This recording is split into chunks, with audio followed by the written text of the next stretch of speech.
New Year's greetings and a warm welcome to this year's first edition of Primetime News. I'm Selima Shimwefeleni Masipa.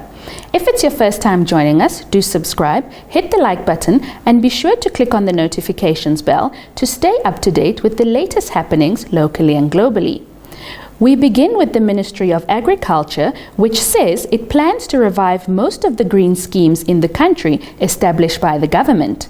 Sawi Hausiku compiled this report.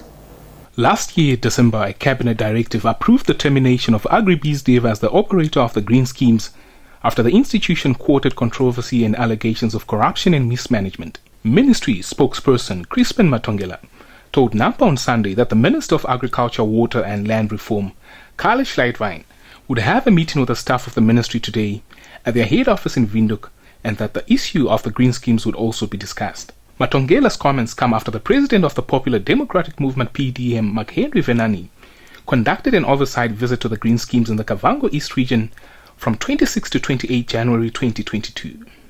I am here at Dongalinena in my visits to various green schemes of our country up north here in Kavango East region. As you are seeing for yourself, at this point in time as we are speaking, there is nothing happening on this farm. 100% no plantation this year. The pump stations are broken, the infrastructure is dilapidating, and this is what we are saying, that we need to really get government's attention. According to Cabinet's directive, the green schemes will be outsourced to private operators in line with the Harambee Prosperity Plan objectives through calls for expression of interest. Staying in the Kavango regions, the crocodile that attacked and killed 15-year-old Ellen Mashora at the Tikanduko village last Tuesday has been put down in efforts to stop possible repeat attacks. Once again, Sawi Hausiku gives us this report.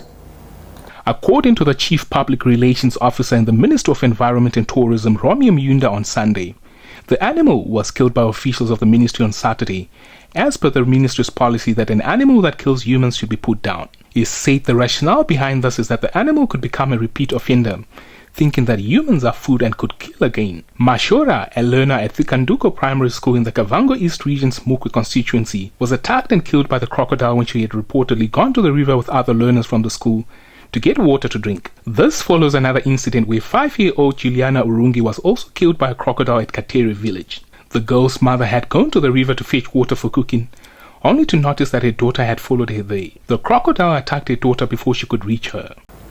The retrieval of a 7-year-old boy who drowned in the Goriangsap Dam over the weekend headlines the weekend's crime report. Head of the Namibian Police Nampol Media Relations Subdivision, Chief Inspector Eliphas Kuwinga, in the weekend crime report today confirmed this. Lydia Pitiri produced this insert.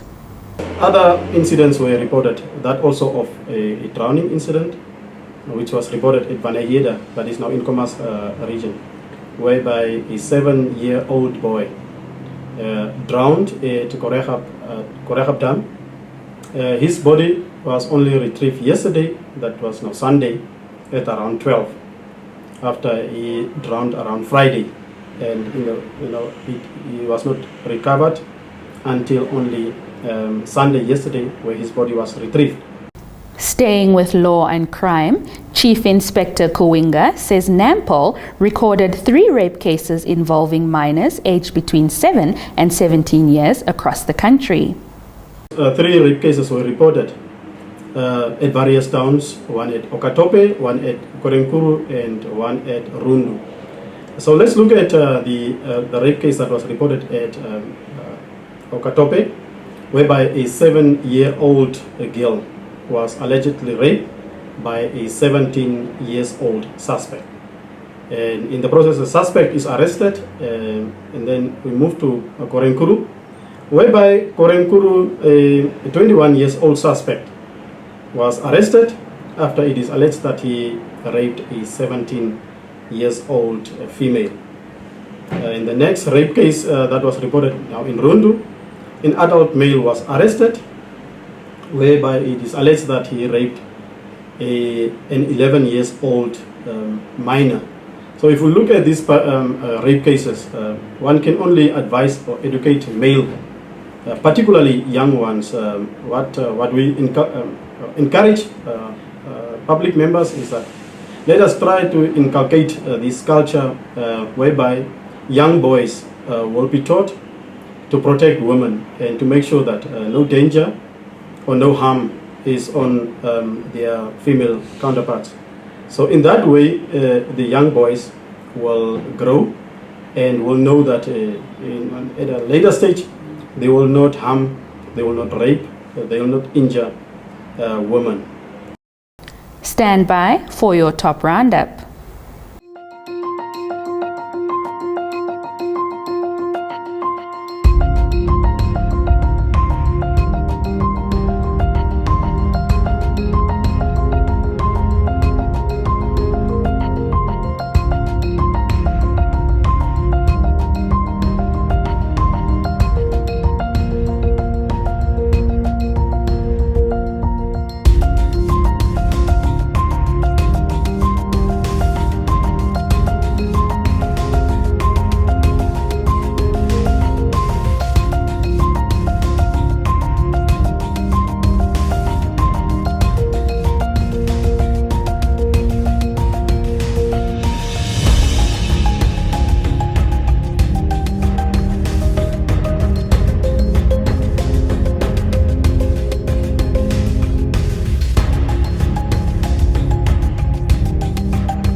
In the business and economic segment tonight, we begin with the Ministry of Agriculture, Water and Land Reform, where Minister Kailash Latwine earlier today noted that the country's agricultural sector is improving and doing well, despite the challenges brought about by the COVID-19 outbreak.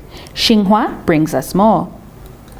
Latwine said at a staff meeting in Windhoek they are doing well and the agricultural sector is growing. He added that they have market access to the best buying markets in the world and they can pick and choose which commodities to export. The minister stressed they have the best breeds, while they are the only country in Africa to export beef to the European Union, United States of America, China and the rest of Africa. According to Latwine, the agricultural sector will focus on unlocking the potential of green schemes as well as bringing up small-scale farmers in order to improve their livelihoods while intensifying crop production. In the quarter of 2021, the import bill for agriculture commodities stood at 228 million Namibian dollars, while export earnings stood at 565 million Namibian dollars, showing that the country was a net exporter of agricultural commodities for that period, according to data from the Namibian Statistics Agency.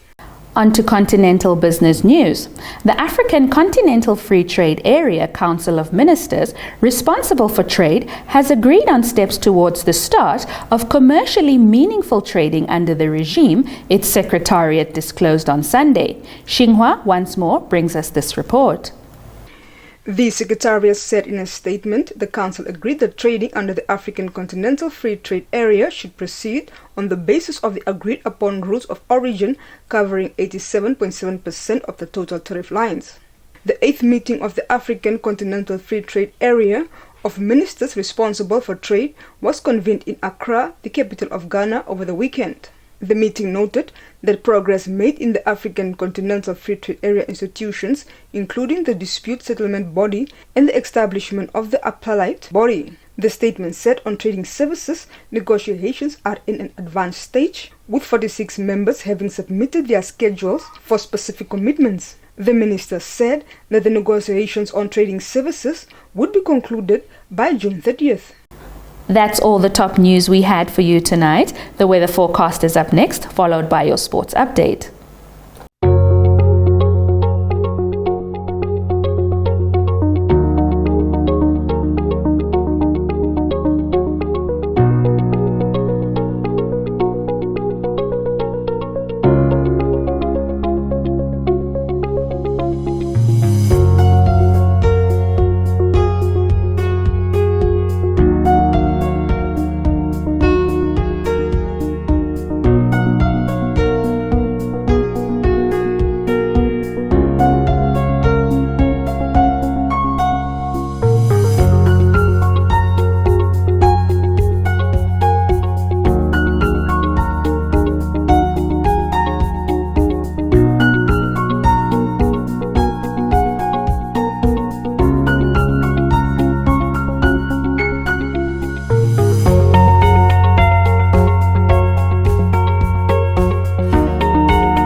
Good evening and welcome to the New Year's first sports update on Sport Planet with me, Michael Madimba.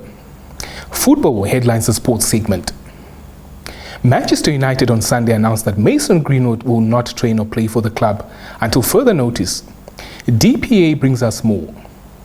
United issued a statement after police confirmed they were making inquiries after the England forward was accused of being violent towards a woman. Police said they were aware of images and videos circulating on social media and were looking to establish the full circumstances. A statement from United read, Mason Greenwood will not return to training or play matches until further notice. The images and allegations were reportedly visible on the woman's Instagram. The posts have since been deleted. Moving on to athletics. The president of Athletics Namibia, Erwin Naimwaka, says the Namibia National Cross Country Grand Prix of the 2022 season, which took place at the National Youth Stadium in Sesfontein, was a huge success. Speaking to Nampa on Sunday, Naimwaka said the competition had produced fireworks as most athletes showed some improvements from their previous outings. Your sports roundup is up next.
And with that, we've come to the end of the New Year's first bulletin. Thanks for making a date with us. If you're new to this channel, please remember to subscribe, like, share, and click on the notifications bell to stay abreast of the latest happenings locally and globally. Do add your comments as well in the comment section. Catch us tomorrow for another edition of Primetime News. From myself, Michael Madimba, and the entire production crew, it's good night.